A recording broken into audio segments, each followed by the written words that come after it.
मैं मुख्य आचार्य आर के सोनवानी आप सभी को जय मसीह की। आज की ऑनलाइन रविवारी आराधना परमेश्वर पिता, परमेश्वर पुत्र और पवित्र आत्मा के नाम से प्रारंभ करते हैं। आमीन और आमीन। आज की आराधना के प्रारंभ में हम एक छोटी प्रार्थना कर लेंगे और प्रार्थना में अगुवाई कुमारी भारती साहू करेंगी। आप सभी को जय मसीह की। मेरा नाम कुमारी भारती साहू है और हम लोग को प्रभु में बने हुए 1.5 साल हो गए। हम लोग का आने का कारण थी मेरे मम्मी को बहुत ज़्यादा शैतानी शक्ति लगी थी। यहीं के प्रार्थना दुआ से बची है। तब से हम लोग पूरे परिवार बने हुए हैं। आइए प्रार्थना में जाते हैं। हाथ जोड़े, आँख बंद करें, ध्यान परमेश्वर की ओर लगाएं।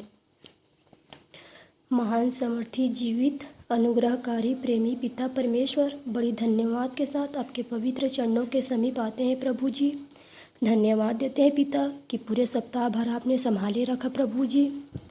पिता परमेश्वर, प्रार्थना करते हैं प्रभु जी इस पवित्र दिन के लिए पिता परमेश्वर कि हम सब भाई बहन एकत्रित होने पाए प्रभु जी। पिता परमेश्वर, गीतों को गाया जाना, वचनों को पढ़ा जाना, भेंटों को दिया जाना, सब आपको ग्रहण योग्य हो सके। और भी प्यारे पिता परमेश्वर, जो भी भाई बहन मार्ग में आ रहे हैं उनकी मदद सहायता कीजिएगा प्रभु जी। इस आराधना में आप ही अल्फा ओमेगा होइएगा। आगे की आराधना को आपके पवित्र हाथों में देते हुए छोटी दुआ प्रभु यीशु मसीह के नाम से मांगते हैं, आमीन। परमेश्वर की महिमा में हम कुछ भजन गा लेंगे। पहला भजन गाएंगे हमन गाना गावो से 48 नंबर, आए हम आए प्रभु जी शांति तेरी पाने।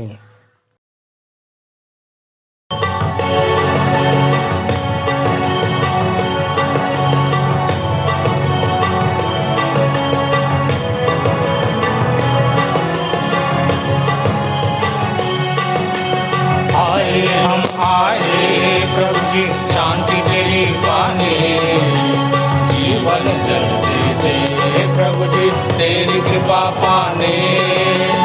आए हम आए प्रभु जी शांति तेरी पाने, जीवन जल दे प्रभु जी तेरी कृपा पाने।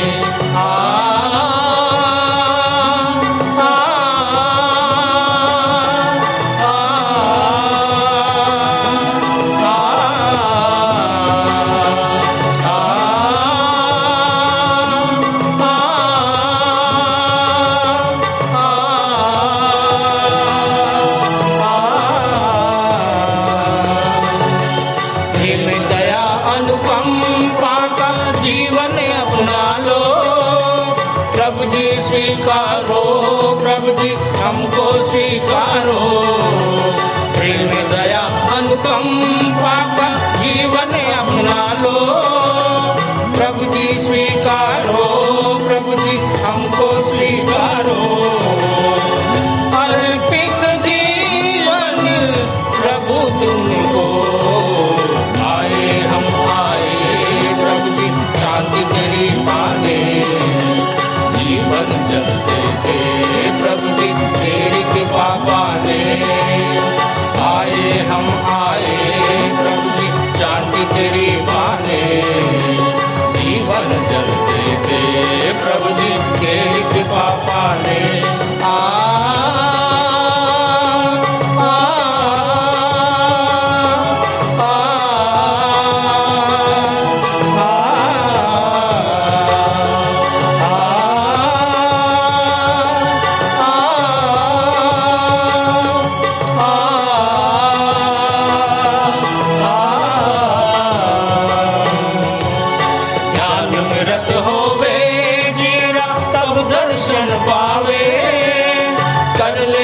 कर ले सुमिरन यीशु पिता प्यारे, ध्यान में रत होवे जीरा तब दर्शन पावे। कर ले मन कर ले सुमिरन यीशु पिता प्यारे, करते नमन हम सांझ सुबह। आए हम आए प्रभु शांति तेरी पाने, जीवन जल्दी दे प्रभु जी तेरी कृपा पाने। आए हम आए प्रभु जी शांति तेरी पाने, जीवन जल्दी दे प्रभु जी तेरी कृपा पाने।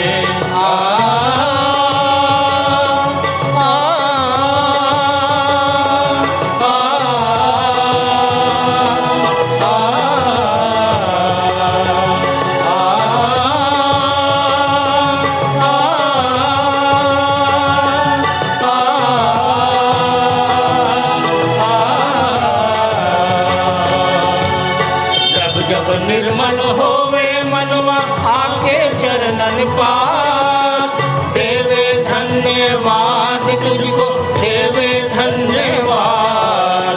जब जब निर्मल होवे मनवा आके चरणन पास, देवे धन्यवाद तुझको देवे धन्यवाद।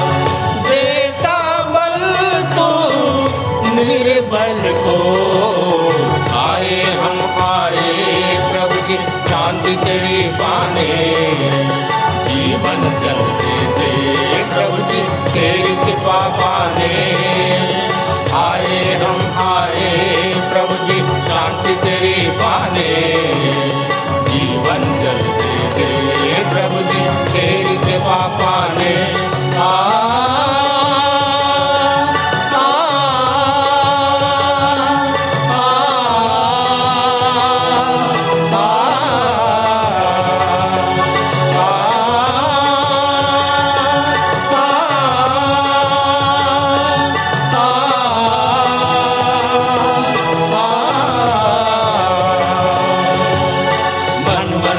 प्रभु आन बसो और दूर करो अंधकार, चिंता गम की आंधी हमको डराए बारंबार।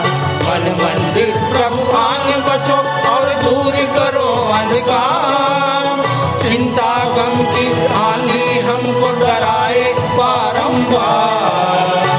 कर दो निर्मल पापिन को, आए हम आए प्रभु जी शांति तेरी पाने, जीवन जल्दी दे प्रभु जी तेरी कृपा पाने। आए हम आए प्रभु जी शांति तेरी पाने, जीवन जल्दी दे प्रभु जी तेरी कृपा पाने।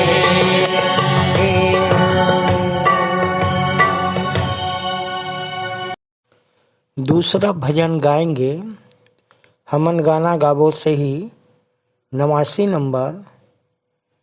यीशु पिता के चरणों में शीश नवाने आए हैं।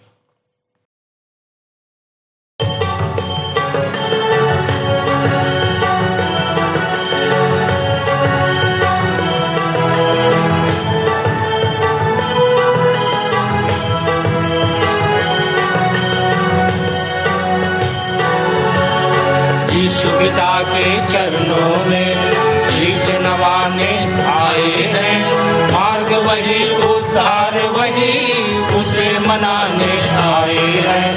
यीशु पिता के चरणों में शीश नवाने आए हैं, मार्ग वही उद्धार वही उसे मनाने आए हैं। यीशु पिता के चरणों में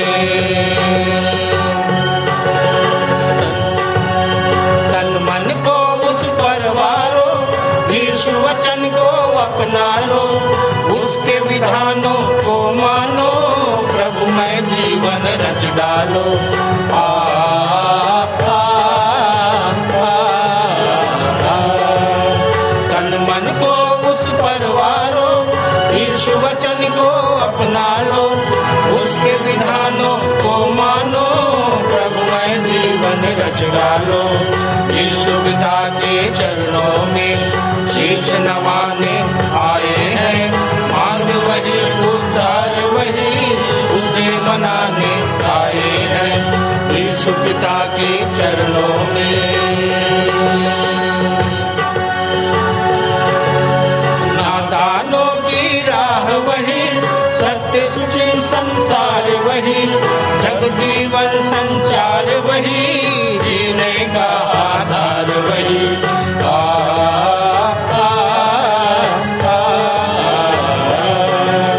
नादानों की राह वही, सत्य सुचिर संसार वही, जग जीवन संचार वही, जीने का आधार वही।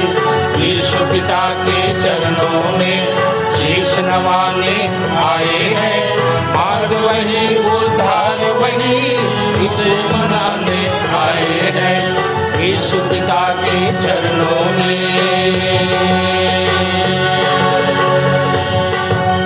जो भजते प्रभु नाम सदा, पा जाते प्रभु का वरदान। वो इतनी शांति देता, लगता सुंदर जग सारा।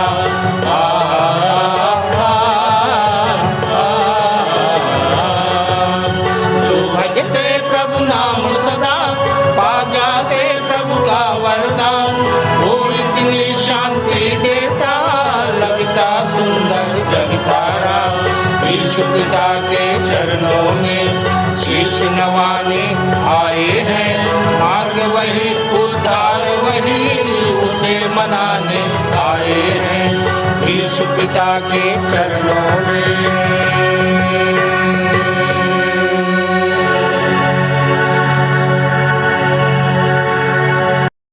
या की स्तुति करो। मैं सीधे लोगों की गोष्ठी में और मंडली में भी संपूर्ण मन से यहोवा का धन्यवाद करूँगा।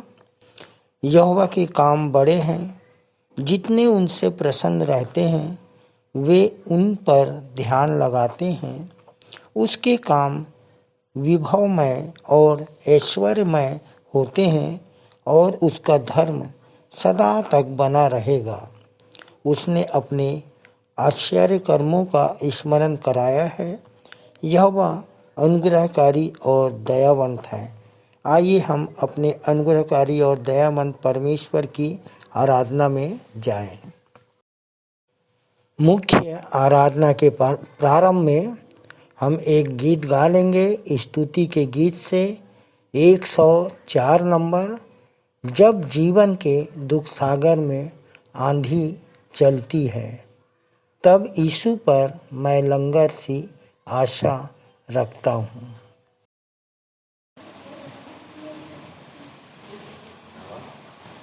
आवा हम सबो भाई बहनी मिलजुल के गीत गा लेंगे। स्तुति की पुस्तक से 104 नंबर के गीत लगाएंगे।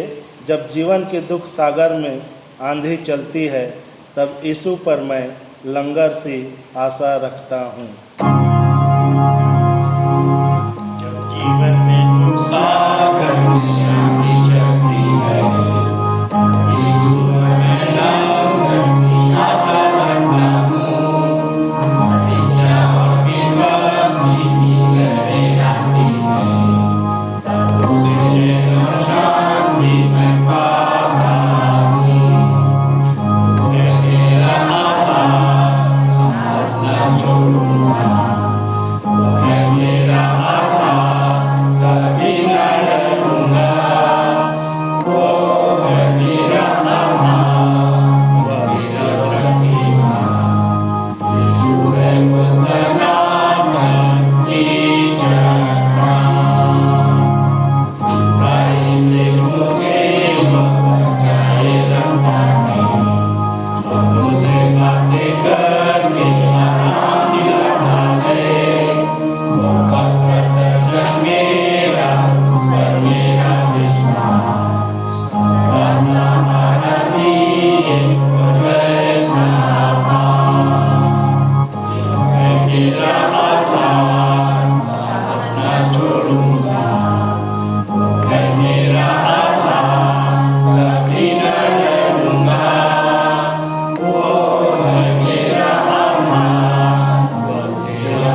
आइए उत्तरवादी की रीति से पढ़ने के लिए हम सब निकाल लेंगे। प्रेरितों के काम 17 अध्याय 16 से 28 पद तक पढ़ लेंगे और जिसे पढ़ने में अगुवाई सहायक सह आचार्य भाई रघुवीर केवर्थ करेंगे और उत्तर देंगी कुमारी लक्ष्मी केवर्थ। आप सबको जय मसीह की। मेरा नाम सहचार्य रघुवीर कुमार केवर्थ मल्हार से उत्तरवादी पाठ पढ़ने के लिए प्रेरितों के कार्य 17 अध्याय पद 16 से 28 पद तक। पहला पद मैं पढ़ूंगा और दूसरा पद बहन लक्ष्मी के साथ आप सब पढ़िए। जब पौलुस एथेंस में उनकी प्रतीक्षा कर रहा था तो नगर को मूर्ति से भरा हुआ देखकर वह अपनी आत्मा में जल उठा। अतः वह प्रतिदिन आराधनालय में यहूदियों से तथा गैरूदियों भक्तों से और बाजार में उनसे जो वहाँ मिलते थे वाद विवाद किया करता था। और कुछ इफिकूरी और इतुरिकी दार्शनिकों ने भी उससे तर्क वितर्क किया। कुछ कह रहे थे, यह बकवादी कहना क्या चाहता है। दूसरों ने कहा, यह तो विचित्र देवताओं का प्रचारक मालूम पड़ता है, क्योंकि वह यीशु और पुनरुत्थान का प्रचार कर रहा था। वे उसे अपने साथ अरियुपगुस की सभा में ले गए और पूछने लगे, क्या हम जान सकते हैं कि यह नई शिक्षा जिसका तू प्रचार करता है क्या है? क्योंकि तू हमें कुछ अनोखी बातें सुनाता है, इसलिए हम जानना चाहते हैं कि इन बातों का अर्थ क्या है। क्योंकि सब एथेंस वासी और परदेसी जो वहाँ आया करते थे नई नई बातें कहने और सुनने के अतिरिक्त और किसी बात में अपना समय नहीं बिताते थे। तब पौलुस ने अरियुपगुस के बीच में खड़े होकर कहा, हे एथेंस के लोगों, ऐसा लगता है कि तुम सब बातों में बड़े धार्मिक हो। क्योंकि जब मैं घूमते फिरते तुम्हारे पूजने की वस्तुओं का अवलोकन कर रहा था तो मैंने एक वेदी पाई जिस पर यह लिखा था, अनजाने परमेश्वर के लिए। इसलिए जिसे तुम अनजाने में पूजते हो उसी का संदेश मैं तुम्हें सुनाता हूँ। परमेश्वर जिसने जगत और उसमें की सब वस्तु को बनाया, वही स्वर्ग और पृथ्वी का प्रभु है।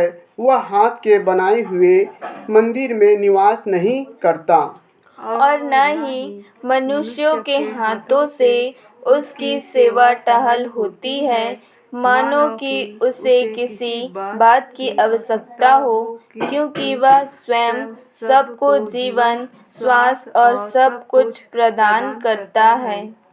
उसने एक ही मालूम मूल में मनुष्य की प्रत्येक जाति को बनाया कि संपूर्ण पृथ्वी पर बस जाए, और इसलिए उसने उनका एक निश्चित समय तथा उनके निवास की सीमाएं निर्धारित कर दी कि वे परमेश्वर को ढूंढे। हो सकता है कि वे उसे टटोल कर पाए, यद्यपि वह हम में से किसी से दूर नहीं। अंतिम वचन हम सब एक साथ पढ़ेंगे। क्योंकि उसी में हम जीवित रहते, चलते फिरते और अस्तित्व रखते हैं, जैसा कि तुम्हारे अपने कुछ कवियों ने भी कहा है, हम भी तो उसी की संतान हैं। इस वचन को पढ़े सुनिए, आप सबको आशीष दे। आमीन। सबको जय मसीह की। आइए हम विश्वास वचन बोलें।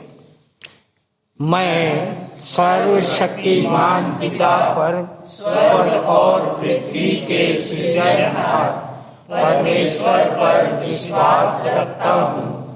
मैं उसके एकलौते पुत्र हमारे प्रभु यीशु मसीह पर, जो पवित्र आत्मा के सामर्थ के द्वारा कुमारी मरियम से जन्मा, जिसने पोंतियुस पिलातुस के राज्य में दुख उठाया, जो क्रूस पर टांगा गया और मारा गया, जो गाड़ा गया और अदृश्य लोक में पहुंचा, और तीसरे दिन मृतकों में से फिर जी उठा, जो स्वर्ग पर चला गया और सर्वशक्तिमान पिता परमेश्वर के दाहिने हाथ विराजमान है, और जीवितों और मृतकों का न्याय करने फिर आने वाला है। विश्वास रखता हूँ मैं पवित्र आत्मा पर, पवित्र सार्व कलीसिया पर, संतों की संगति पर, देह के पुनरुत्थान पर, पापों की क्षमा पर और अनंत जीवन पर विश्वास रखता हूँ। आमीन। आइए सामान्य सामाजिक एवं पारिवारिक कलीसियाई प्रार्थना में जाएंगे और प्रार्थना में अगुवाई सहायक आचार्य श्री ऋषि वर्मा करेंगे। आप सबको जय मसीह की। मेरा नाम सहायक सह आचार्य ऋषि वर्मा है और विश्वासी मंदिर में आते हुए प्रभु को मानते हुए 11 वर्ष हो चुके हैं। आइए हम सब प्रार्थना में जाएं। महान सामर्थी दयालु पिता परमेश्वर, एक बार फिर से बड़े ही धन्यवाद के साथ अपने उद्धारकर्ता प्रभु यीशु मसीह के नाम में आपके चरणों में आते हैं। धन्यवाद देते हैं प्रभु जी। जीवन के क्षण तक आपने हम सब भाई बहनों को भला चंगा स्वस्थ रखा, सुबह का सुंदर प्रकाश दिखाया। आज की दिनचर्या आपने हमारे जीवन में जोड़ा, आशीषें दिए, चंगाई दिए, शांति दिए। धन्यवाद प्यारे पिता परमेश्वर आपके महान प्रेम के लिए। और आपने हम सब भाई बहनों को अपने भवन में एकत्रित किया अपनी स्तुति महिमा आराधना करने के लिए। प्रभु जी, हम ऑनलाइन के माध्यम से आपकी स्तुति महिमा करने के लिए एक साथ एकत्रित हुए हैं। प्रभु जी, प्यारे पिता परमेश्वर, आपका प्रेम महान है हमारे प्रति। प्रभु जी, हमने आपसे नहीं, आपने हमसे प्रेम किया है। हमने आपको नहीं चुना प्रभु जी, जबकि आपने हमें चुना है प्रभु जी।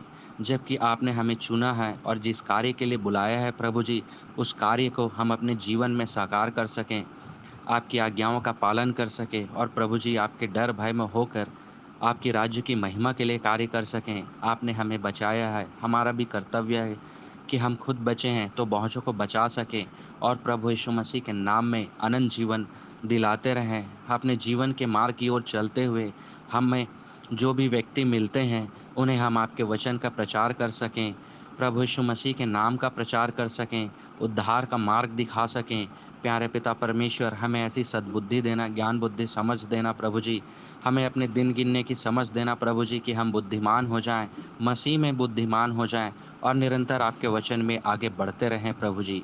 प्यारे पिता परमेश्वर, हम प्रार्थना करते हैं जो भारत देश आपने हमें दिया, इस देश में हम रहने पाते हैं।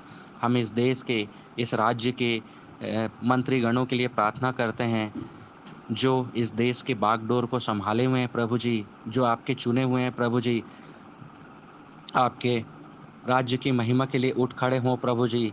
ऐसी ज्ञान बुद्धि समझ देना सबको प्रभु जी, कि आपके डर भय में होकर अपने कर्तव्यों का पालन सच्चाई से कर सके और इस देश को भली भांति संभाल सके प्रभु जी, और आपके वचन और ज्ञान के शिक्षाओं को समझ सके प्रभु जी। और जितने भी जगह कलीसियाओं में, बहुत जगह मसीहियों में, विश्वासी मसीहियों में जो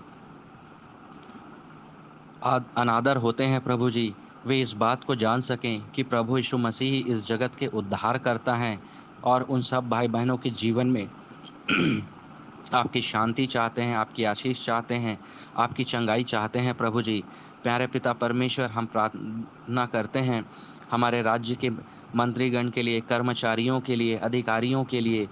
प्यारे पिता परमेश्वर, उन सबको भी आशीष देना, चंगाई देना, ज्ञान बुद्धि समझ देना। प्रभु जी, कि आपके वचन को भली भांति जान सके, समझ सके और उस पर चल सके प्रभु जी, और प्रभु यीशु मसीह को अपना उद्धारकर्ता ग्रहण कर सके।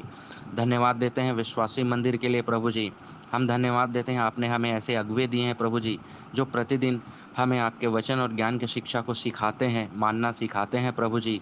प्यारे पिता परमेश्वर, हम विश्वासी मंदिर के जितने भी आचार्यगण हैं, सहायक आचार्य हैं, सहायक सहआचार्य, उन सब के लिए प्रार्थना करते हैं प्रभु जी। उन सब के जीवन में आपकी आशीष, आपकी चंगाई, आपकी शांति बने रहे प्रभु जी। ऐसी शक्ति सामर्थ देना कि निरंतर आपके वचन में आगे बढ़ते रहें, बहुतों को आग में से झपट कर निकालते रहें प्रभु यीशु मसीह के नाम में अनंत जीवन दिलाते रहें प्रभु जी।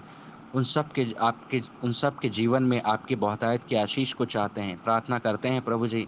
हमारे विश्वासी मंदिर के संचालक जी के लिए उनको बहुतायत दर्शन प्रकाशन देना, ज्ञान और से भरना प्रभु जी। उनके जीवन में, उनके पूरे परिवार में आपकी बहुतायत की आशीष को चाहते हैं प्रभु जी। प्यारे पिता परमेश्वर, हम प्रार्थना करते हैं विश्वासी मंदिर के छोटे बच्चों के लिए, जो आपके वचन और ज्ञान की शिक्षाओं को ग्रहण करते हैं।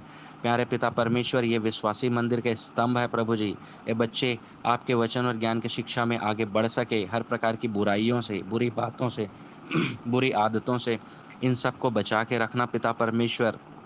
प्यारे पिता परमेश्वर, विश्वासी मंदिर के बच्चों को बहुतायत की आशीष देना। जो शिक्षक गण है, जो उन्हें सिखाते हैं प्रभु जी, 2 गुने आदर के योग्य समझे जाएं।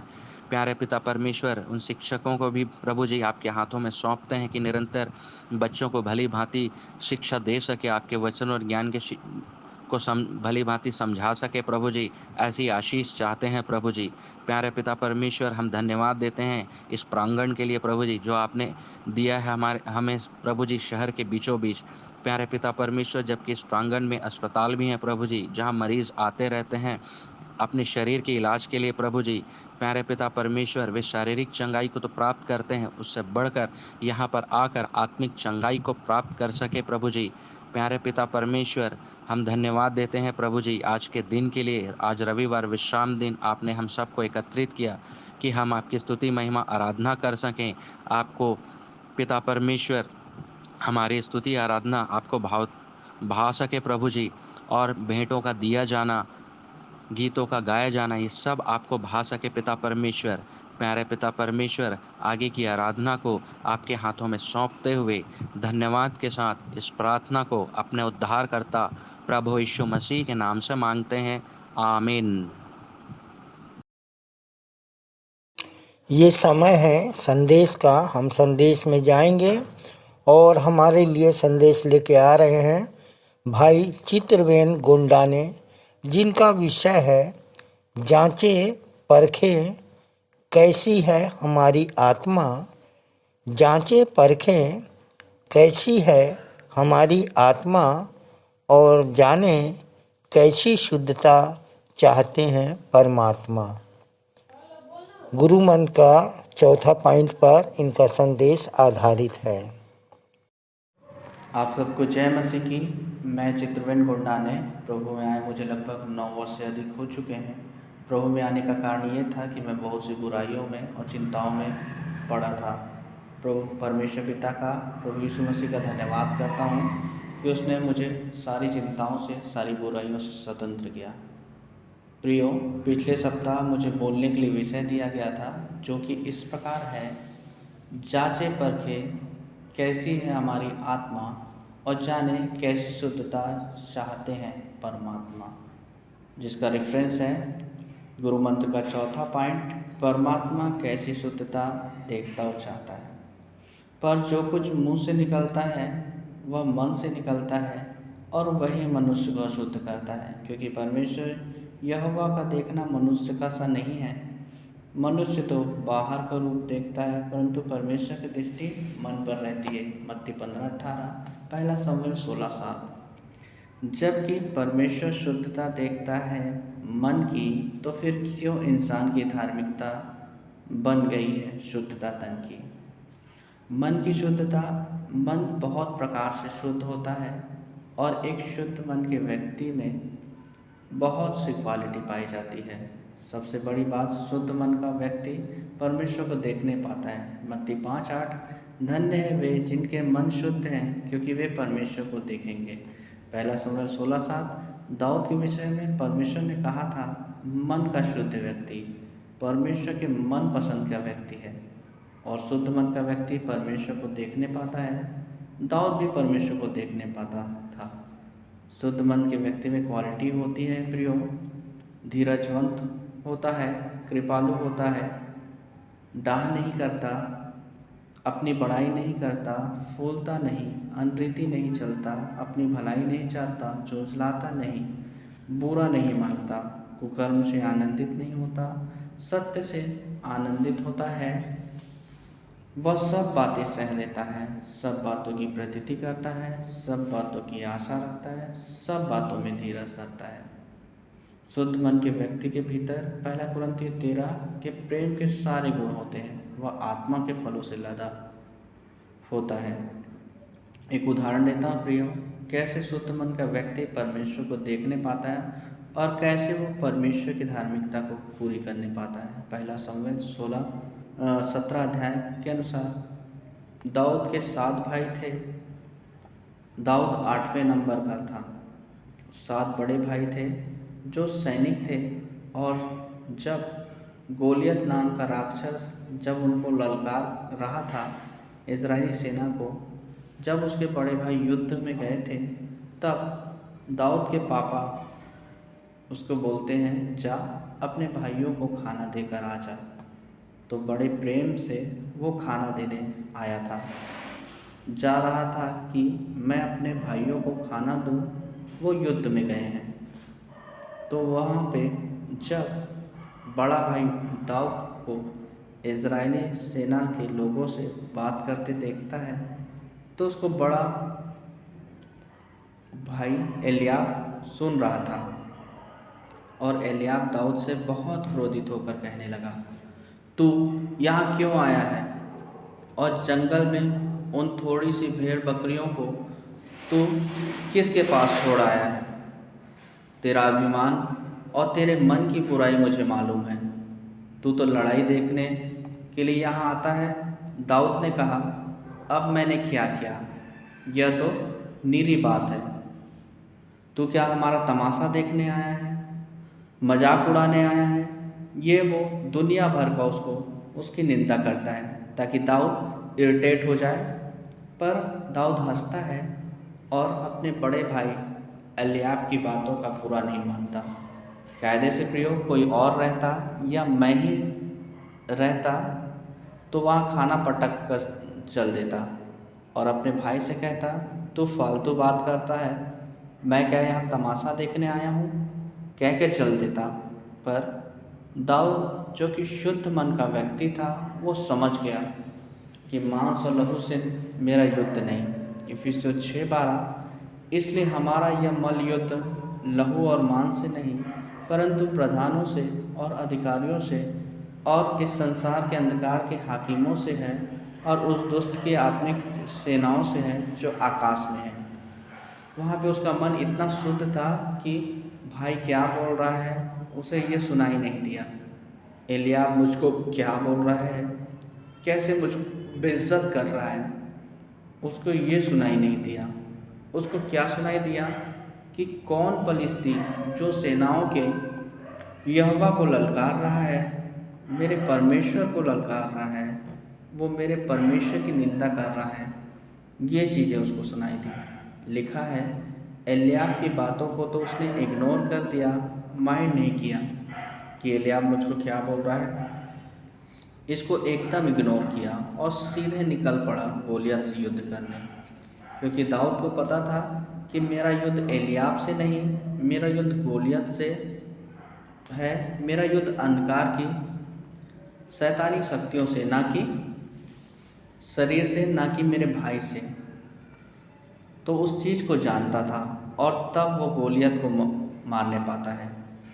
देखो प्रियो, शैतान को भी पता है दाऊद अगर गोलियत से भिड़ गया तो बड़ा काम कर जाएगा। इससे पहले कि दाऊद गोलियत से लड़ने चला जाए, उसके भाई से उसका झगड़ा करवा देता है।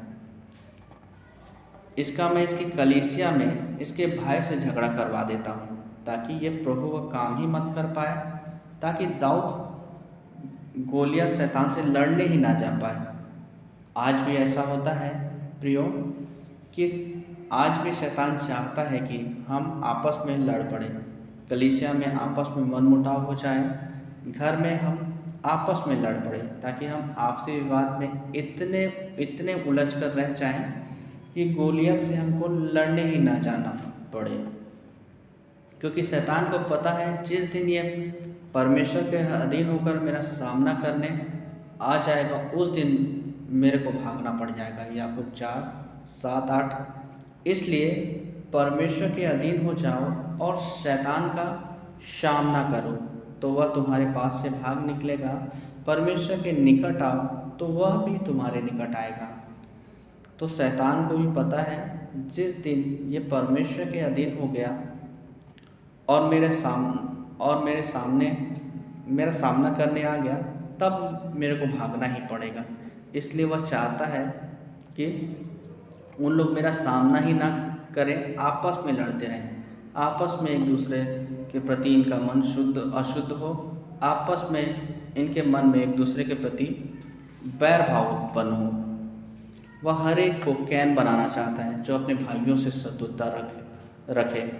तो ऐसा होता है प्रियो, पर जो दाऊद की तरह शुद्ध मन का व्यक्ति होगा वो आपसी वाद विवाद से बचकर सीधा गोलियत से लड़ने चले जाएगा। प्रियो, इतना कहकर मैं अपने शब्दों को विश्राम देना चाहूँगा। आप सबको जय मसीह की।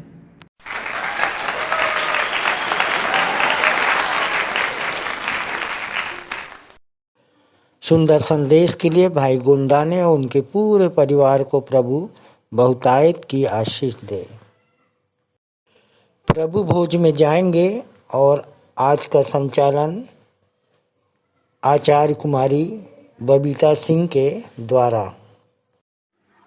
आचार्य बबीता सिंह की ओर से आप सभी को जय मसीह की। प्रियो, परमेश्वर पिता का धन्यवाद कि आज मुझे प्रभु भोज का संचालन करने का अवसर मिला। इससे पहले कि हम प्रभु भोज में शामिल हों, एक वचन पर हम मनन करेंगे। इब्रानियों 9 उसका 14 पद मैं आप लोगों के सामने पढ़ूंगी। तो मसीह का लहू जिसने अपने आप को सनातन आत्मा के द्वारा परमेश्वर के सामने निर्दोष चढ़ाया, तुम्हारे विवेक को मरे हुए कामों से क्यों ना शुद्ध करेगा, ताकि तुम जीवते परमेश्वर की सेवा करो। प्रियो, इस वचन के अनुसार मसीह ने अर्थात यीशु मसीह ने परमेश्वर के सामने निर्दोष अपने आप को चढ़ाया। और ये अपने आप को क्यों चढ़ाया यीशु मसीह ने? इसलिए प्रियो, ताकि मैं और आप सनातन से जो एक पाप हमारे जीवन में बना हुआ था, उत्पत्ति में जब हम देखते हैं कि आदम और हव्वा ने पाप किया और वो श्राप लग गया कि हम मिट्टी से बने हैं और मिट्टी में मिल जाएंगे। मृत्यु का एक श्राप था हमारे ऊपर। और प्रियो, इस श्राप से कहीं भी हमें छुटकारा नहीं था, कहीं से हम बच नहीं सकते थे। और हमारे जितने काम थे वो सब मरे हुए थे। चाहे हम कितनी भी धार्मिकता निभा लें, परंतु हम पापों से, अधर्मों से शुद्ध नहीं हो सकते थे।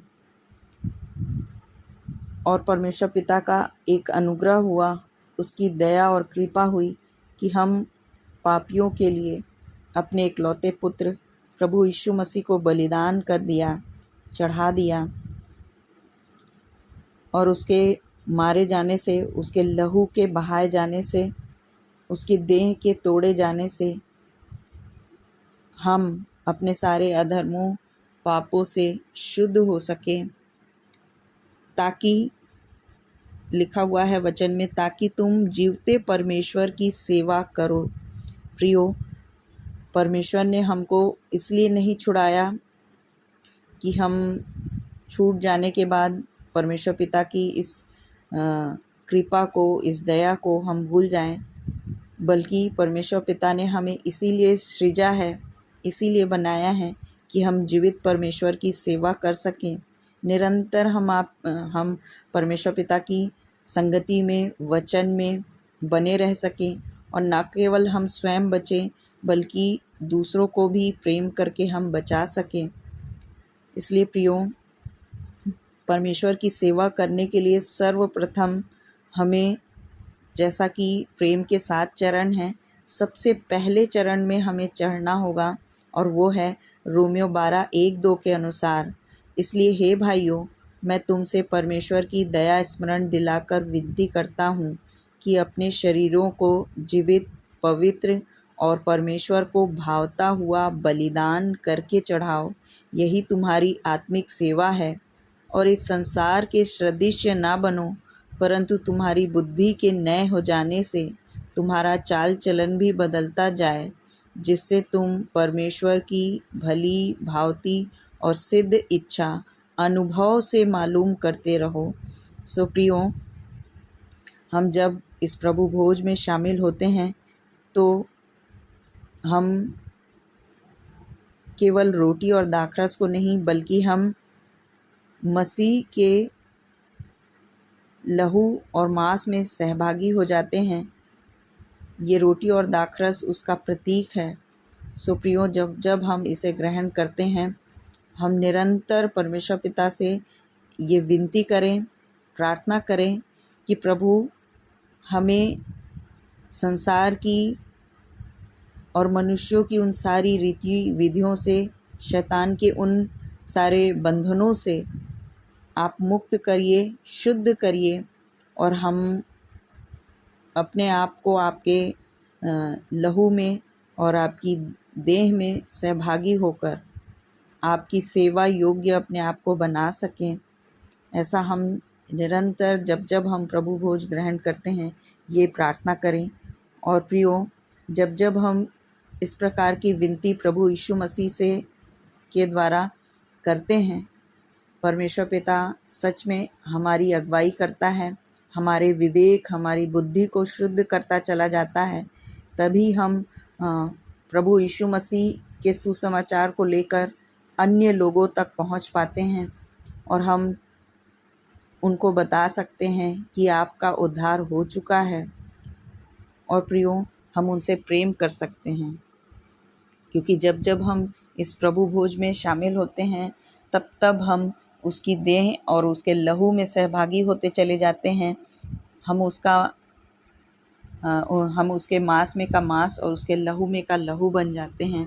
इसलिए प्रियो, हम प्रभु यीशु मसीह के बलिदान को निरंतर स्मरण करते हुए प्रभु भोज में शामिल हों, और परमेश्वर पिता से प्रभु यीशु मसीह में होकर एक नए उमंग, नए जोश और नई शक्ति और सामर्थ को प्राप्त करके, जब तक हम इस पृथ्वी पर हैं, प्रभु यीशु मसीह के काम को कर सकें, ताकि हम जिस आशय से परमेश्वर पिता ने हमें रचा है, हमें अपने पास बुलाया है, जैसा मैंने वचन पढ़ा था इब्रानियों 9:14, ताकि तुम जीवते परमेश्वर की सेवा करो। प्रियो, इस सेवा को हम निरंतर पूरी करने वाले बन सकें, ऐसा परमेश्वर पिता हम सबको आशीष दे। प्रभु यीशु मसीह के मधुर नाम में आप सबको आशीष मिले। इस वचन के द्वारा आप सबको जय मसीह की।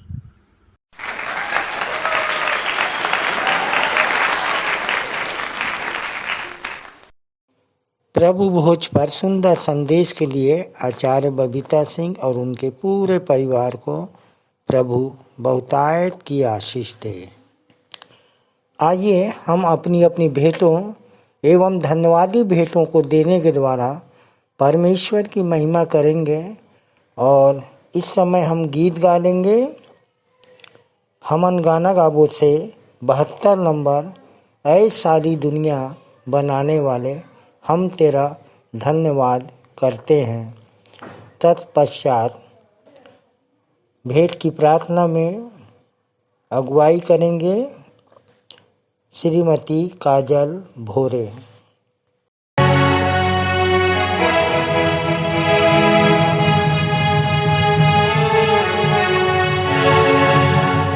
सारी दुनिया बनाने वाले हम तेरा धन्यवाद करते हैं। सारी दुनिया बनाने वाले हम तेरा धन्यवाद करते हैं। सारे जीवों को बनाने वाले, सारे जीवों को बनाने वाले हम तेरी स्तुति करते हैं। सारी दुनिया बनाने वाले हम तेरा धन्यवाद करते हैं। सारी दुनिया बनाने वाले हम तेरा धन्यवाद करते हैं। ये जमीन आसमां तूने बनाए, सूरज और चांद तारे भी बनाए, पर्वत और वृक्ष भी तूने बनाए। तूने फूलों से गुलशन सजाए। ये जमीन आसमां तूने बनाए, सूरज और चांद तारे भी बनाए, पर्वत और वृक्ष भी तूने बनाए। तूने फूलों से गुलशन सजाए, नए नए रंगों को भरने वाले हम तेरा धन्यवाद करते हैं। नए नए रंगों को भरने वाले हम तेरा धन्यवाद करते हैं। सारे जीवों को बनाने वाले, सारे जीवों को बनाने वाले हम तेरी स्तुति करते हैं। सारी दुनिया बनाने वाले हम तेरा धन्यवाद करते हैं। सारी दुनिया बनाने वाले हम तेरा धन्यवाद करते हैं। झरने, नदियाँ और सागर बनाया, पंछियों को नया गीत सिखाया, छोटे बड़े जीवों को तूने बनाया, अपने ही रूप में मानव बनाया। झरने, नदियाँ और सागर बनाया, पंछियों को नया गीत सिखाया, छोटे बड़े जीवों को तूने बनाया, अपने ही रूप में मानव बनाया। ज्ञान ज्योति जलाने वाले हम तेरा धन्यवाद करते हैं। ज्ञान ज्योति जलाने वाले हम तेरा धन्यवाद करते हैं। सारे जीवों को बनाने वाले, सारे जीवों को बनाने वाले हम तेरी स्तुति करते हैं। सारी दुनिया बनाने वाले हम तेरा धन्यवाद करते हैं। सारी दुनिया बनाने वाले हम तेरा धन्यवाद करते हैं। हम तेरा धन्यवाद करते हैं। हम तेरा धन्यवाद करते हैं।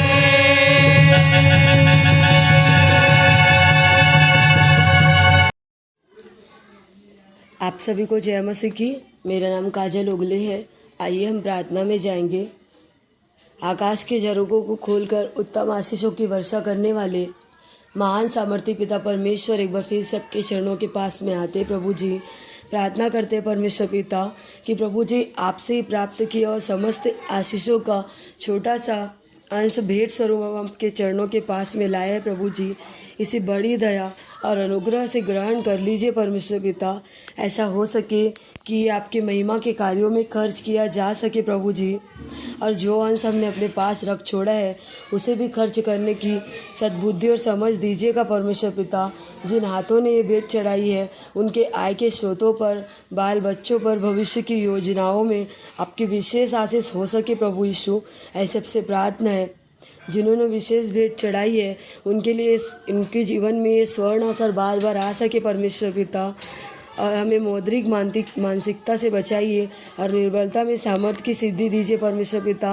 और हम अपने आप को जीवित, पवित्र और आपको भावता हुआ बलिदान करके चढ़ा सके प्रभु जी। ऐसे सबसे प्रार्थना है परमेश्वर पिता। आगे की आराधना में आपकी सहायता, मदद, अगुवाई को चाहते हुए इस विनती को, छोटी विनती को प्रभु यीशु मसीह के नाम में मांगते हैं, आमीन। मैं मुख्य आचार्य R.K. सोनवानी आप सभी को जय मसीह की।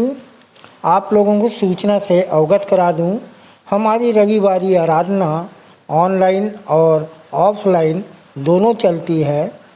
समय का विशेष ध्यान दें, प्रातः 10 बजे से दोपहर 12:30 बजे तक। जिनको आराधना में जिम्मेदारी दी जाती है उनको ऑनलाइन और ऑफलाइन दोनों में बोलना है। ऑनलाइन के लिए अपना ऑडियो बनाकर शुक्रवार शाम तक अवश्य ही मुझको भेज देवें। विशेष सूचना, प्रायः यह देखा जा रहा है कि ऑनलाइन आराधना में जो प्रार्थना उत्तरवादी पाठ है, जो संदेश है कि रिकॉर्डिंग शुक्रवार शाम तक नहीं भेजी जाती, जिससे शनिवार रात भर सेटिंग करने में लग जाता है। अतः अब संचालक मंडल द्वारा निर्णय लिया गया है कि जिसकी रिकॉर्डिंग शुक्रवार शाम तक नहीं पहुंचेगी उसे आने वाले समय में अवसर नहीं दिया जाएगा। तदनुसार इस आदेश का कड़ाई से पालन किया जाएगा।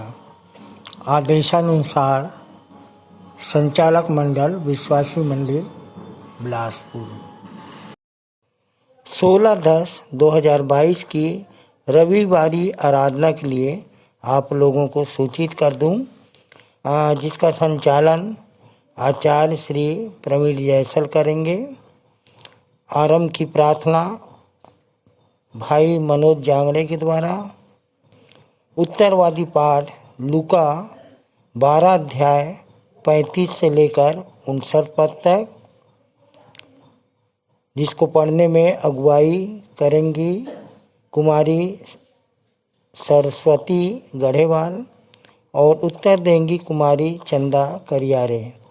सामान्य सामाजिक एवं पारिवारिक कलीसियाई प्रार्थना में अगुवाई श्रीमती रुक्मणी गेंदले करेंगी और संदेश इस समय हम सुन लेंगे कुमारी प्रेरणा पटनायक के द्वारा, जिनका विषय है जब यीशु को दिया है दिल, जब यीशु को दिया है दिल तो क्या है हमारी मंजिल। मत्ती 4:17 आप अपने संदेश के लिए ले सकती हैं। प्रभु भोज संचालन आचार्य श्रीमती प्रीतिमा कुर्रे के द्वारा। भेंट की प्रार्थना सहायक सह आचार्य भाई शंभू मानिकपुरी के द्वारा। मुख्य संदेश हम अपने संचालक जी से उत्तरवादी पाठ पर सुन लेते हैं। अंतिम प्रार्थना सहायक सह आचार्य भाई रवि भोरे के द्वारा और सह संचालिका डॉक्टर अल्पना राम जी की आशीष से सभा का समापन करेंगे। धन्यवाद। आइए और अंत में सुन लेते हैं अपने मंदिर के संचालक जी द्वारा पिछले सप्ताह के संदेशों की समीक्षा, मंदिर की वर्तमान स्थिति एवं भविष्य की योजनाएं तथा उत्तरवादी पाठ पर संक्षिप्त टिप्पणी। प्रभु यीशु मसीह के मधुर और मीठे नाम में आप सबको जय मसीह की। परमेश्वर का धन्यवाद हो कि उसकी दया और उसके अनुग्रह से हम सब कुशल से पाए जाते हैं और उसकी स्तुति और महिमा नए जोश, नए उमंग, नए उत्साह से करते जाते हैं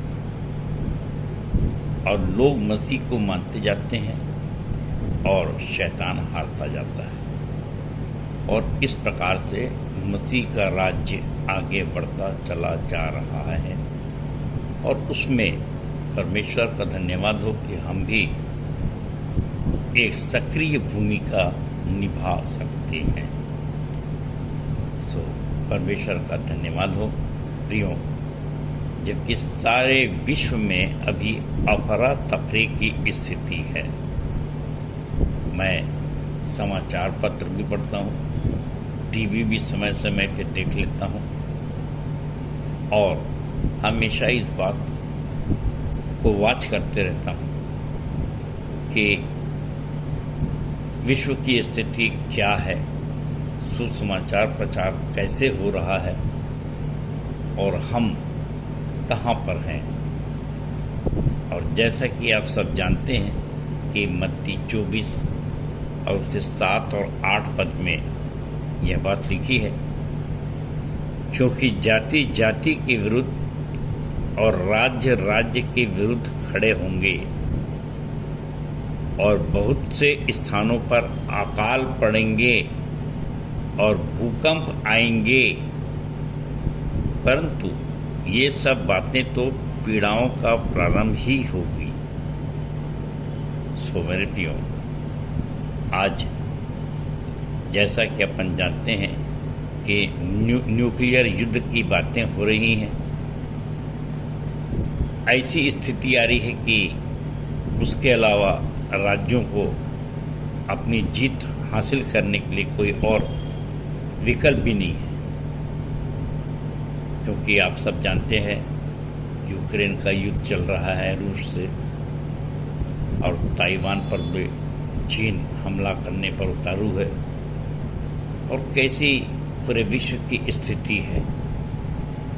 और इसी प्रकार से जब हम अपने देश की और अन्य स्थानों की बात करते हैं तो जाति पे जाति कैसे चढ़ाई कर रही है और अंत के दिनों के लक्षण बड़ी करीब से देखने की आवश्यकता है प्रियो, क्योंकि हम जो यीशु मसीह को मानते हैं, एक बड़ा समुदाय विश्व का जो ईसाई कहलाता है, हमारे बीच में भी आपस में लड़ाई झगड़े हैं और जब हम कहते हैं जाति पे जाति चढ़ाई कर रही है तो ये तो अंदरूनी मामला भी है कि एक ही जाति के लोग आपस में युद्ध कर रहे हैं। इसलिए पिता ने हमको अपने बच्चों को जो आशीषें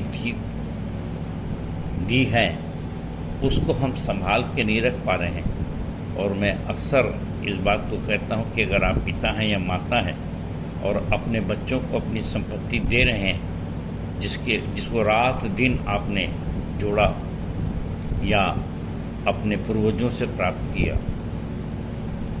और जब आप देखें कि भाई भाई को मार रहा है, बहन बहन लड़ाई झगड़ा कर रहे हैं, तो कैसा लगेगा माता पिता को। और ऐसी ही स्थिति हमारे परमेश्वर की भी होती है और इसलिए बहुत सी ऐसी फैसिलिटीज़ हैं, ऐसी आशीषें जो हमको प्राप्त होती हैं और भूमि के रूप में भी, भवनों के रूप में भी, वे सब छीन ली जाती हैं। इसीलिए आप बहुत से ईसाई धार्मिक अगुओं की भी खबर सुनते हैं कि कैसे उन्होंने संपत्ति को बेच कर संपत्ति अर्जित की और आज अन्य जातियों के सामने हमें शर्मिंदा होना पड़ता है। और इसका कारण है प्रियो कि मुख्य आज्ञा जो हमको दी गई है, जाओ सब जाति के लोगों को चेला बनाओ, और छोटी मोटी संपत्ति नहीं है, हमको आकाश और पृथ्वी का सारा अधिकार यीशु ने कहा मुझे दिया गया है, ले जाओ भाई तुम्हारे लिए। हम इन आशीषों पर ध्यान नहीं देते और इसका कारण होता है कि हमारे से जो संपत्ति दी गई है वो भी छीन ली जाती है और ध्यान किसी और बात पे होता है, संपत्ति पे होता है और अपने बड़प्पन पे होता है, पदवी पर होता है, इत्यादि इत्यादि बहुत से कारण हो सकते हैं। और इसलिए हमारे बीच में से बहुत से ऐसे विषय दिए जाते हैं जिससे आपको इन सब बातों का संदेश मिल सके, इन सब बातों की जानकारी आपको मिल सके। और इसी सिलसिले में, इसी श्रृंखला में पिछले सप्ताह हमारे सह संचालक भाई श्री आशीष जलाल को एक शानदार विषय दिया गया था और उनका विषय था, कोई चिन्ह चाहता है और किसी को है ज्ञान की खोज। कोई चिन्ह चाहता है और किसी को है ज्ञान की खोज। हमें तो उठाना है प्रभु का बोझ, हमें तो उठाना है प्रभु का बोझ रोज रोज। पहला कुरिन्थियों 22 और 23 पद पर। और भाई ने बहुत ही सुंदर ढंग से उत्पत्ति 1:27 से अपने संदेश को प्रारंभ किया कि कैसे परमेश्वर ने मनुष्य को अपने स्वरूप में रचा और वो कैसे परमेश्वर से के प्रेम से वंचित हुआ और फिर परमेश्वर ने कैसे उस खोए हुए स्वरूप को उसे वापस भी लौटा दिया। और इस प्रकार से हम भी छोटे छोटे ईश्वर बन गए और हैं। तो जबकि हम छोटे छोटे ईश्वर हैं तो उसका जो मुख्य काम है, जिसे हमारे प्रभु यीशु मसीह ने उसको कैसे निभाया, मत्ती 11:28-29 से भाई ने बताया कि अब हमारी जिम्मेदारी है कि अब उसका बोझ हमको उठाना है। और यीशु मसीह ने यूहन्ना 14:12-13 में कहा कि मुझसे बड़े बड़े काम तुम करोगे। और भाई ने मत्ती 12:38 से 42 के बीच में बताया कि यीशु मसीह ने जो चिन्ह दिया उसमें इसलिए नहीं कि वो 3 दिन कब्र में रहा, योना का जो चिन्ह था, परंतु इसलिए कि लोगों ने योना के प्रचार से मन फिराया था और यीशु मसीह ने कहा कि यहाँ वो है जो योना से बड़ा है। सो प्रियो, आज हमारे साथ भी यही लागू होता है कि आवश्यकता है कि हम अपने आप को पहचानें और यदि हमारे अंदर यीशु मसीह आ जाता है, पक्का आ जाता है, तो बड़ी सरल भाषा वाली बात मैं बोलता हूँ कि खुदा मेहरबान तो गधा पहलवान। कितनी आसानी बात है। अब करना क्या है? अब भाई ने बताया कि फिलिपियों 2:4 हर एक दूसरों के हित की चिंता करें। और आज हो रहा है जरा उल्टा कि हम एक प्रचारक हैं और वो दूसरा प्रचारक है, तो वो खरा नहीं है, मैं खरा हूँ, मुझको बाइबल का ज़्यादा ज्ञान है। ये क्या हो रहा है? ऐसे में कैसे यीशु हमारे अंदर चलेगा, फिरेगा और रहेगा? सोचने की बात। प्रियो, पहले तो मैं भाई को बहुत बहुत धन्यवाद देता हूँ कि भाई ने बहुत ही सुंदर संदेश हमारे बीच में रखा। परमेश्वर आपको बहुतायत की आशीष दे। और अब मैं बताना चाहता हूँ कि अपना विचार कि छोटे छोटे लोगों को तुमने छोटे से छोटे में से एक के लिए किया तो मेरे लिए किया। और हमारे बीच में भी बहुत से उम्र में छोटे, आर्थिक रूप से छोटे, ज्ञान में छोटे, नाना प्रकार के लोग आते हैं। बल्कि यदि यीशु मसीह ने जैसे चेला बनाया था और उसी तरीके से, उसी स्टाइल में, उसी पैटर्न में मैंने भी चेला बनाया। और आप सब जानते हैं कि कैसे लेबर और मजदूर लोगों को इकट्ठा करके और उनको बता करके, जोड़ करके परमेश्वर का काम प्रारंभ किया गया। और यहाँ पर एक ही बात है कि धूल का भी इसीलिए सत्कार करता हूँ। ये एक छोटा सा कविता है और इसलिए आज हम जब छोटे छोटे में से एक के लिए करते हैं तो ईश्वर कितनी आशीष देता है। और इस संदर्भ में आपको बताऊं कि इस पिछले बुधवार को हम लोग बिटकुली गए थे, एक गांव है बिल्हा के पास, और वहाँ हमारे भाई कीर्तन राम लहरे और उनके प्रिय अजीज लोग एक छोटी सी कलीसिया बनाए हैं। परंतु स्मरण किया गया और मैंने अपने पियों के साथ बताया कि जो मेरे साथ गए थे कि देखो कैसे ये भाई लेबर का काम करता था और कितनी बड़ी कलीसिया इसके द्वारा परमेश्वर की आशीष से खड़ी की गई है।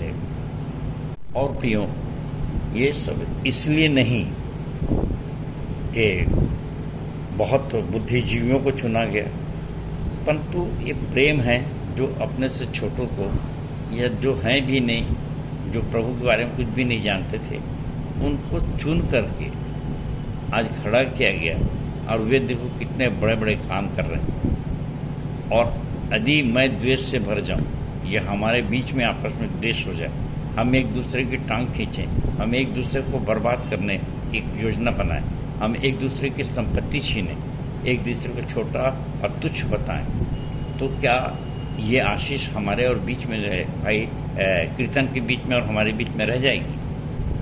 कदापि नहीं, दोनों की आशीषें छीन ली जाएंगी।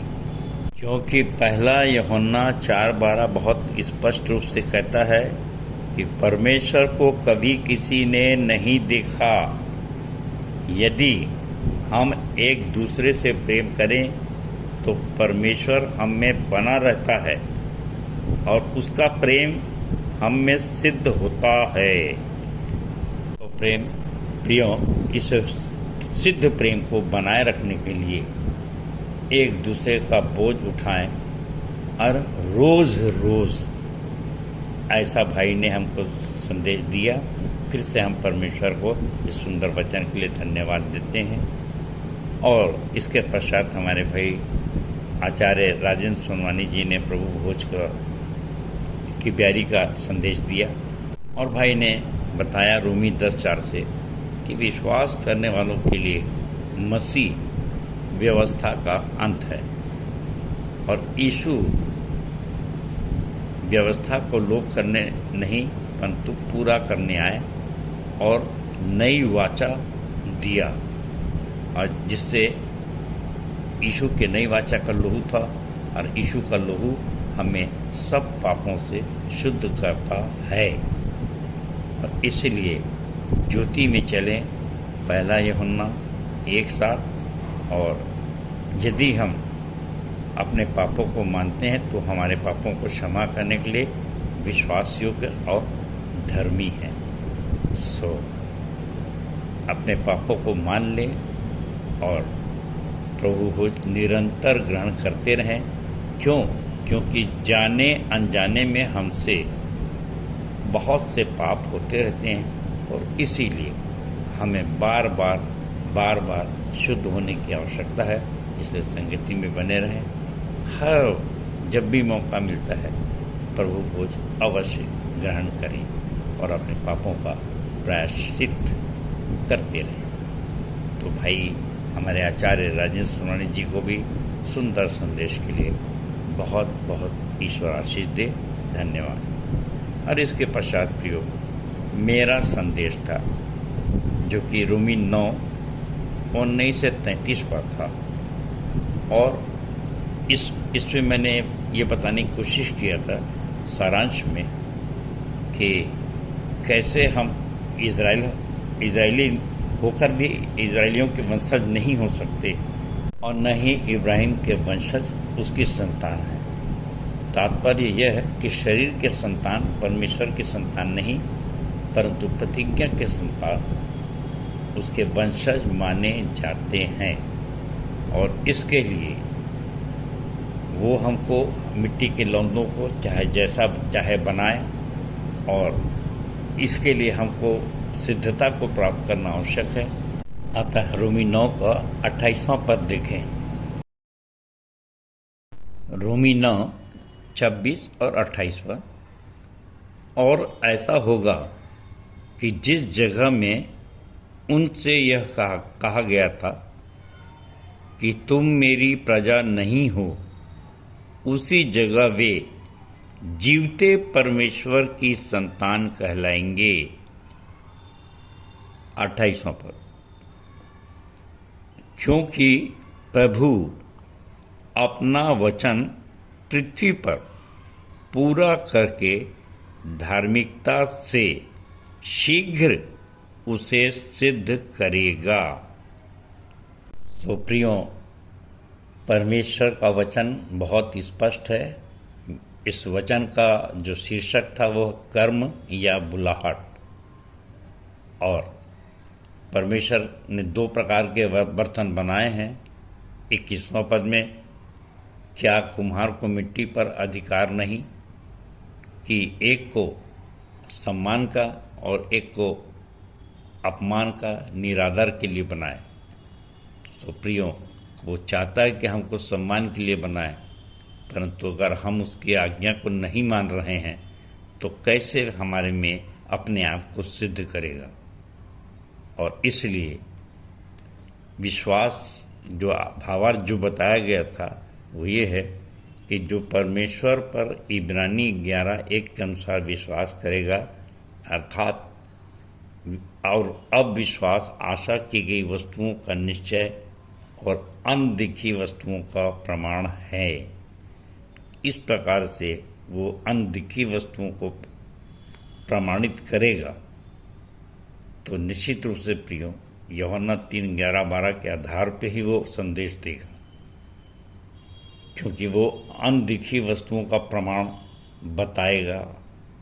और इसलिए प्रियो, 30 और 32 पद को अगर ध्यान से पढ़ा जाए तो वहाँ पर है कि अनजाति धार्मिकता की खोज विश्वास से करते हैं और इसलिए वे सिद्ध हो जाते हैं, परंतु इजरायली या ईसाई व्यवस्था की खोज व्यवस्था से करते हैं, इसलिए वो ठोकर खाते हैं, रीति विधि तक रहते हैं, सैद्धांतिक शिक्षा के आधार पर परमेश्वर की खोज करते हैं। और इसलिए अंत में जो कहा गया था कि बुलाए हुए बहुत हैं परंतु चुने हुए थोड़े हैं, और मत्ती 22:14, और निश्चित रूप से हम विश्वासी मंदिर के लोग प्रतिज्ञा की संतान हैं। सो प्रियो, इसी प्रकार से प्रभु के वचन में दृढ़ और अटल रहकर आइए परमेश्वर का काम आगे बढ़ाएं।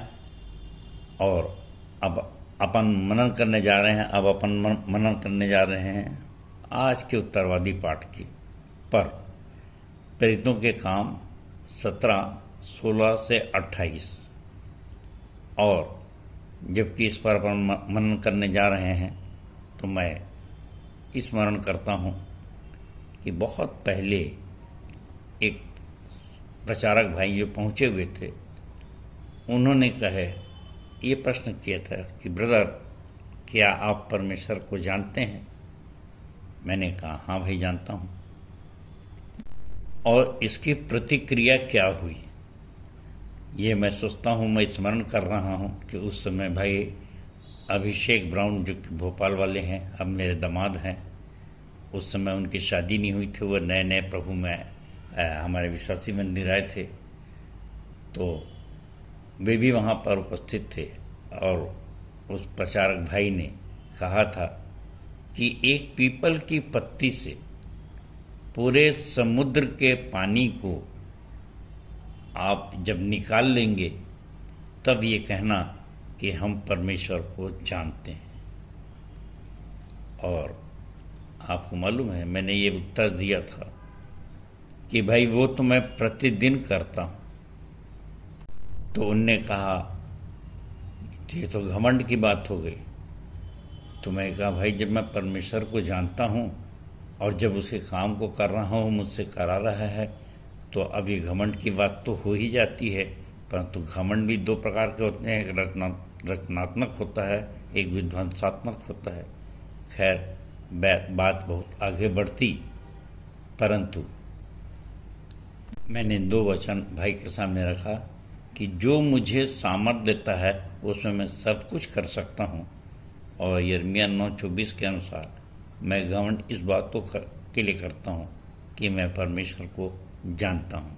क्योंकि आप सब यिर्मयाह 9:23-24 जानते हैं कि यहोवा यो कहता है कि बुद्धिमान अपनी बुद्धि पर घमंड न करे, न वीर अपनी वीरता पर, न धनी अपने धन पर घमंड करे, परंतु जो घमंड करे वह इस बात का घमंड करे कि वह मुझे जानता और समझता है कि मैं ही वह यहोवा हूँ जो पृथ्वी पर करुणा, न्याय और धर्म के काम करता हूँ, क्योंकि मैं इन्हीं बातों से प्रसन्न रहता हूँ।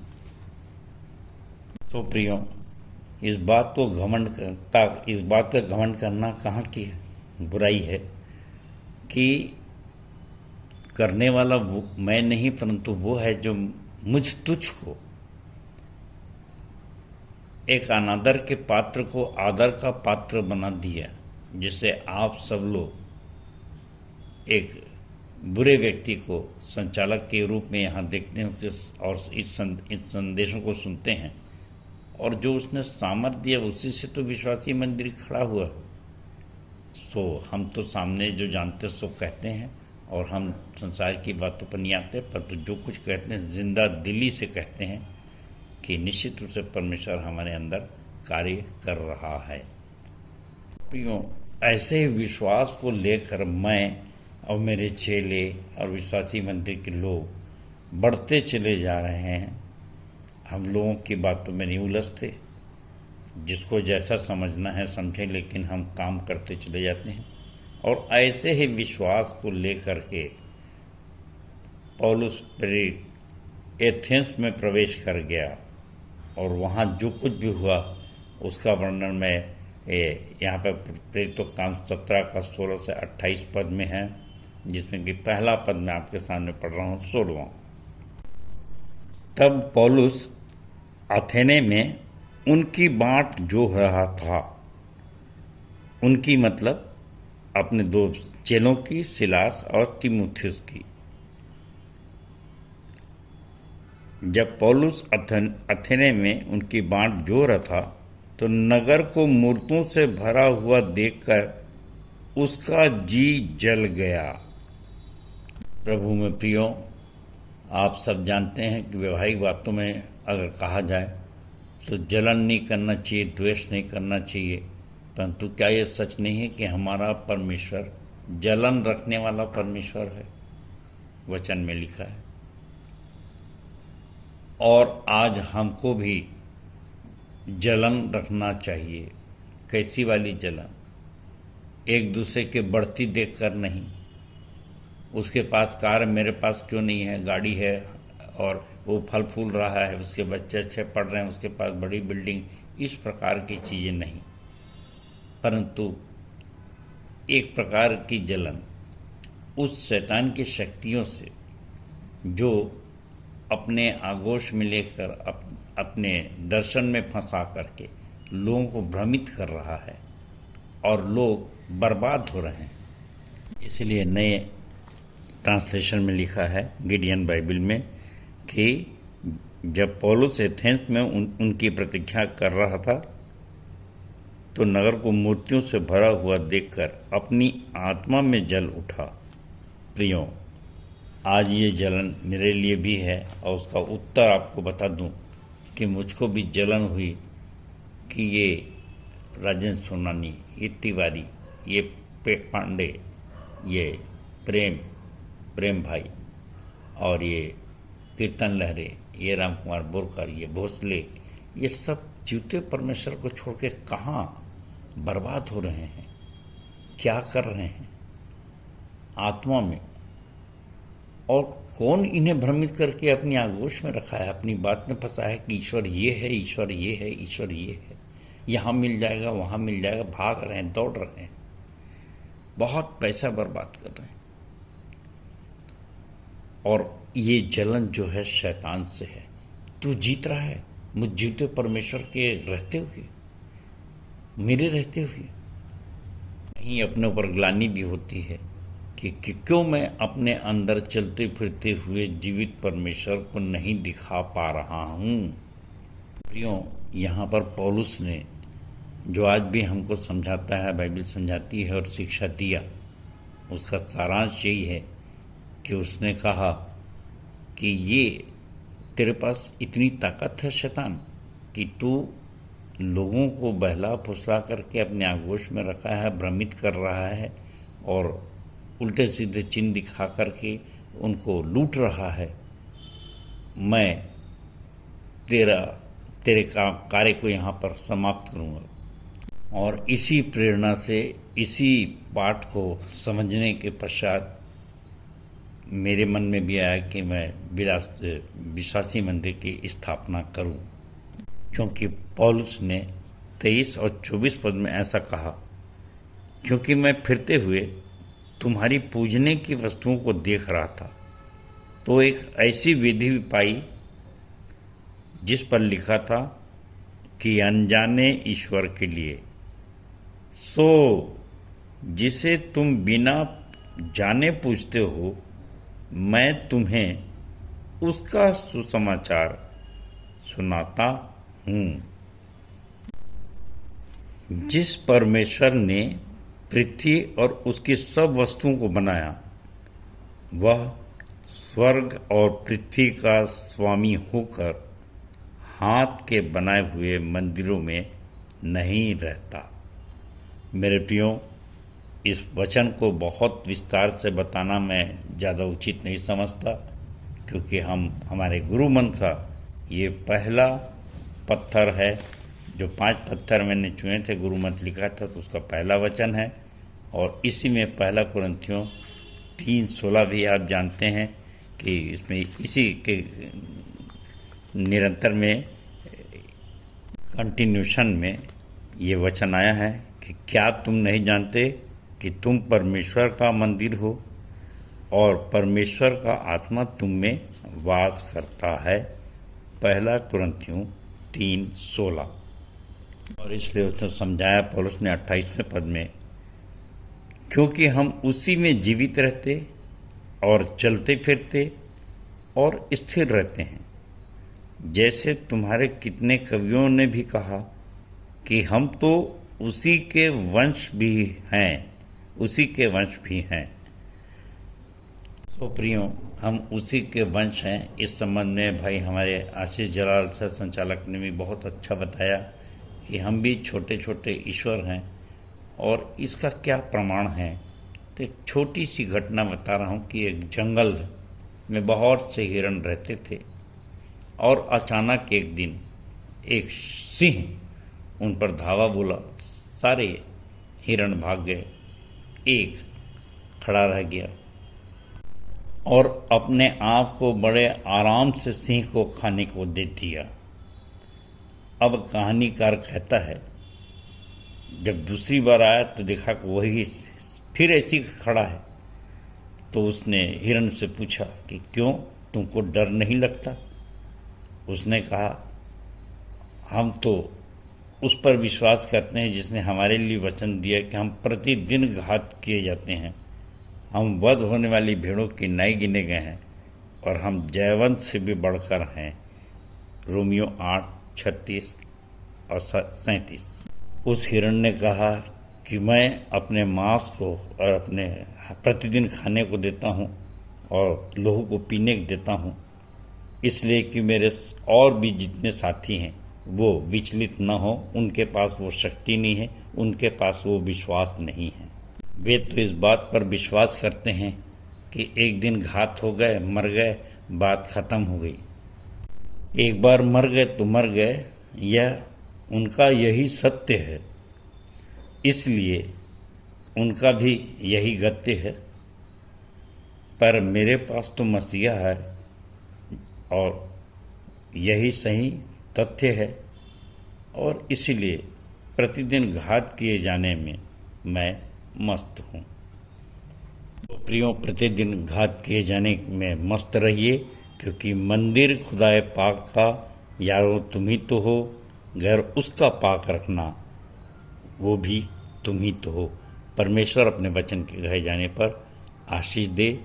सबको जय मसीह की, जय मसीह की और जय मसीह की। धन्यवाद। उत्तरवादी पाठ पर सुंदर सारगर्भित एवं व्यवहारिक टिप्पणी के लिए अपने संचालक जी का बहुत बहुत धन्यवाद करते हैं। तालियां।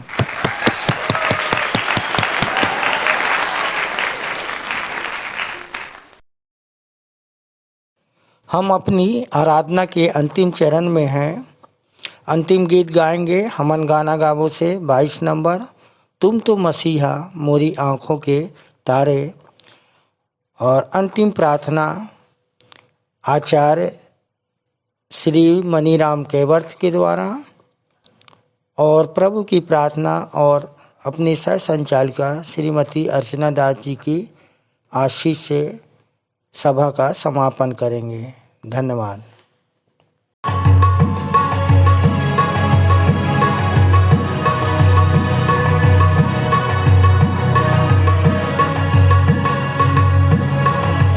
तो मसीहा मोरी आंखों के तारे, बोलो ना मोरी खबरिया, मसीह बोलो ना मोरी खबरिया। तुम तो मसीहा मोरी आंखों के तारे, बोलो ना मोरी खबरिया, मसीह बोलो ना मोरी खबरिया। राह बाट हम भूले फिरत हैं, पाप की बांधे गठरिया। राह बाट हम भूले फिरत हैं, पाप की बांधे गठरिया। आहा करत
मोरी आंखों के तारे, भूलो न मोरी खबरी, या मसीह भूलो न मेरी खबरिया।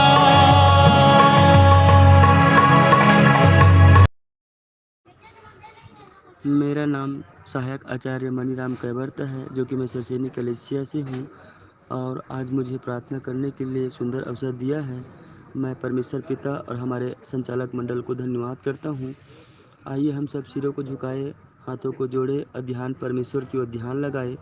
महान सामर्थी अनुग्रहकारी परमेश्वर पिता, हम सब एक बार फिर से आपके चरणों के समीप में आते हैं और तुझे हृदय से धन्यवाद करते हैं पिता कि हम सबको सप्ताह भर संभाले रखा, और पिता रात्रि में सुखदायक नींद या हर प्रकार के बुरे सपनों से बचा कर रखा, सुबह सुंदर प्रकाश दिखलाया, और आज के विश्राम दिन में पिता हम सबके जीवन पर पिता आपने पिता जोड़ा है, धन्यवाद करते हैं।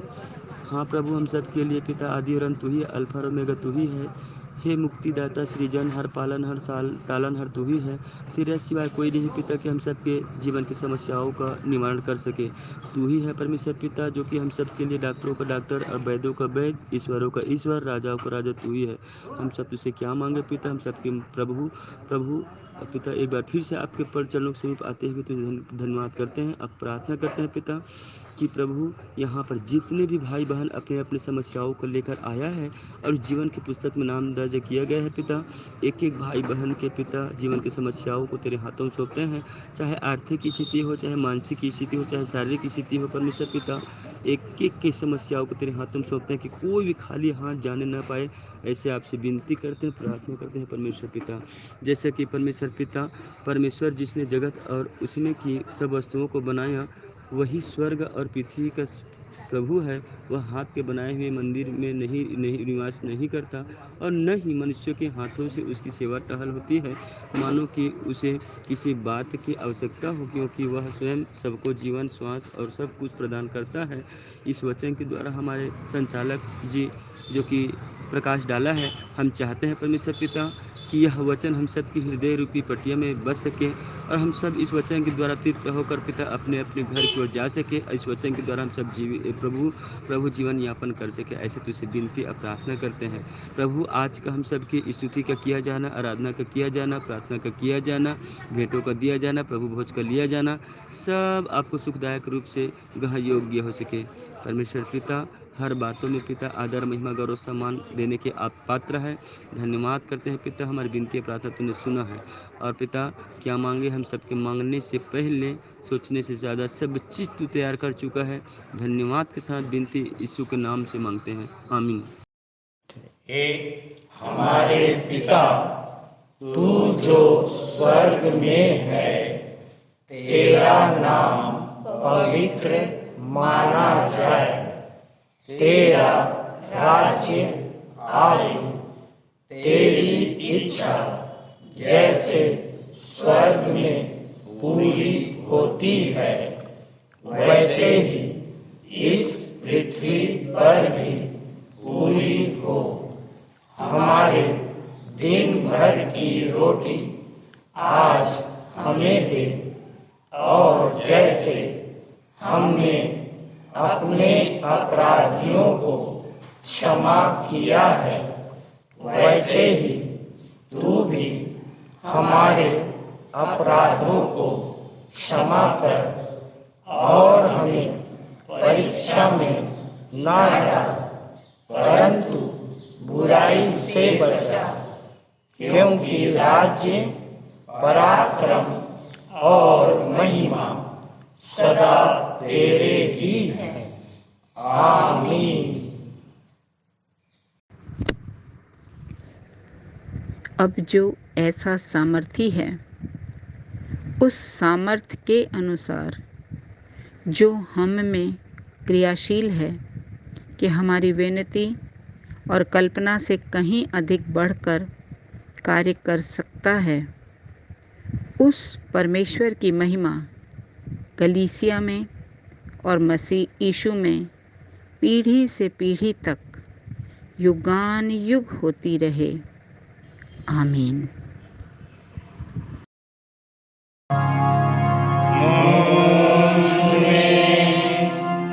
यीशु की शोभा दिखा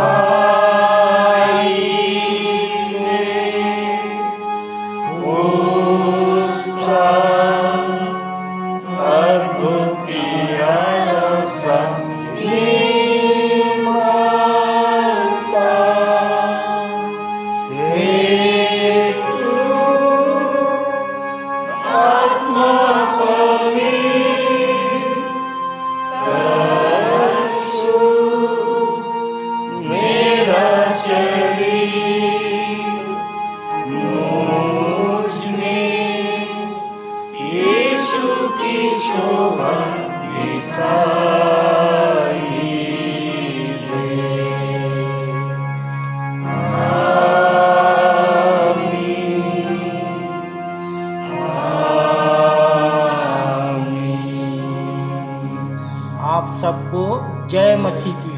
जय मसीह की।